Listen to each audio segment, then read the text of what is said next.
சுதந்திர போராட்ட வீரர்களின் நினைவேந்தல் பொதுக்கூட்டம் பேட்டை மல்லிமால் தெருவில் வைத்து நடைபெற்றது. கூட்டத்தில் நேதாஜி சுபாஷ் சேனை நிறுவன தலைவர் மகராஜன் கலந்து கொண்டார்.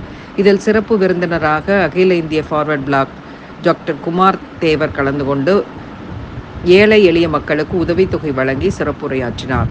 இந்நிகழ்ச்சியில் பாண்டியர் தேடி பயணம் மணிகண்ட தேவர், பூலித்தேவர் மக்கள் முன்னேற்ற கழக நிறுவன தலைவர் பவானி வேல்முருகன், 6 பங்கு நாட்டார் நலச்சங்க துர்க்கைலிங்கம், நேதாஜி போர்ப்படை ராஜா, பசும்பொன் நேதாஜி அறக்கட்டளை நிறுவன தலைவர் நம்பிக்குமார், மாநில செயலாளர் அப்துல் யாசிர் அலி, மாநில பொருளாளர் துவரை கார்த்திக் மாரிசெல்வம், சமூக ஆர்வலர் மகராஜன், கணேசன், சரவணன், ஆனந்த கண்ணன் உட்பட பலர் கலந்து கொண்டனர்.